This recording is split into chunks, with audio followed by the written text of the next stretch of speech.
Hi, this is Ken Stiles, the Pragmatic Professor, offering insights and advice based on my 25 years of college teaching. Today, as you can see, time management. I can tell you one of the things that I've seen with thousands of students I've taught is the ones who succeed are generally the ones who are best able to organize their time. Being smart and clever is important, but without good time management, it won't matter much at all. So, what are we talking about? Well, the first thing is to know what it is you're trying to accomplish and what it's going to take to accomplish that. You need to know yourself, right? What's your health situation? Mental, physical, emotional? How soon do you want to graduate? What kind of degree do you plan to get? You need to draw connections between these things so that as you organize your time, you're being realistic. In the big picture, you may decide that it's going to take you 5 years or 6 years to graduate. There's no shame in that at all. On the other hand, you may be able to move more quickly. Some semesters are going to be a lot tougher than others, so you'll need to pace yourself. Maybe you'll take a class during the spring or summer, maybe not. But these are all considerations you should be thinking through early on in your college career. Basically, you need to get a sense of what it's going to take to achieve your goals and how realistic that is based on your own capacity. Okay? Now, the first thing is to ask yourself, what are the hurdles that you'll have to jump over? What are the assignments you're going to have to fulfill? Are you going to be taking a lot of tests? Are you going to be writing a lot of papers, doing projects? These sorts of things. Try to get a sense from your own experience, from the professors' advice, from the TAs, from other students, how long you should expect each of these different things to take. And take notes about that. One of the great things about college is every class comes with a syllabus, which is a list of all the assignments, the readings, the tests, the papers, the projects, and all of that. So you could draw up a chart that lists all these different assignments and, pencil in how many hours you think each one is going to take. Now that's actually some pretty high-level organization.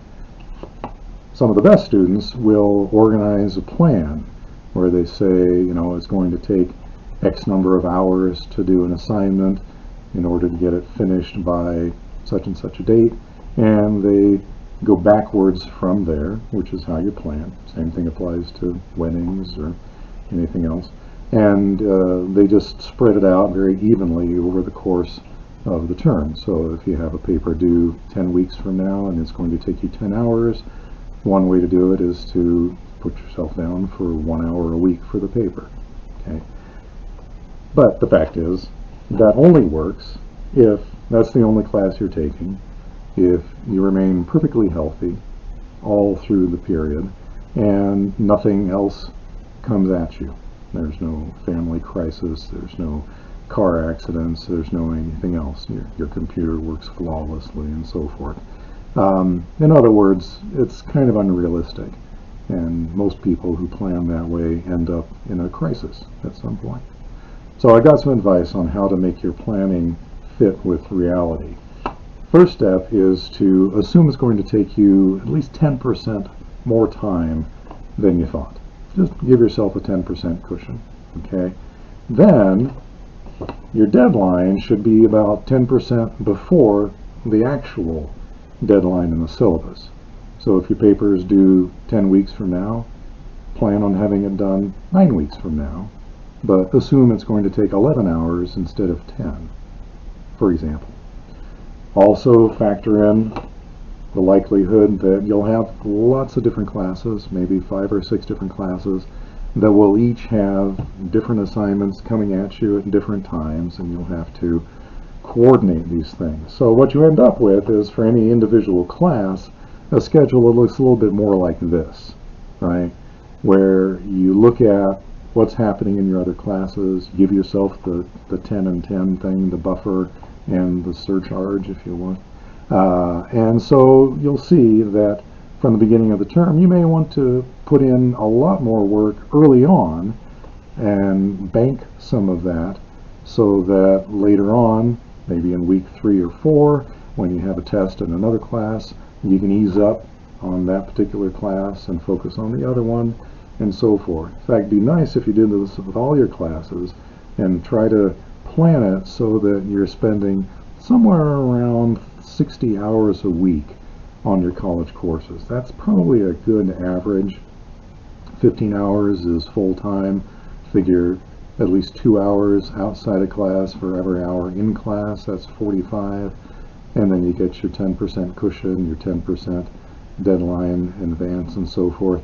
And yeah, if you're able to get everything done in about 60 hours a week over the course of the whole term, then you probably will be able to avoid a crisis. And hopefully, if you do have a crisis of some sort that you can't control, that you'll be able to cope with it. And that will help you with a lot of things, your physical health, your mental health, your everything. Okay. And then try to work in there time for other stuff. Maybe you'll need to have a job. Maybe you can't take quite as many classes as you were hoping because of that. But add some time for fun, all those things you saw in the college brochure and that your brothers and sister told you about. Have some time for relationships, friendships, some time for your spiritual life, all those things that help make a person happy. So that's some advice there. I wish you the best. This is Ken Stiles, the Pragmatic Professor. Bye-bye. So thanks for watching. I hope that was helpful to you. Make sure to comment and like and share and watch for other videos. And of course, the views expressed are my own and not necessarily those of any institutions with which I've been affiliated over the years. Take care. Bye-bye.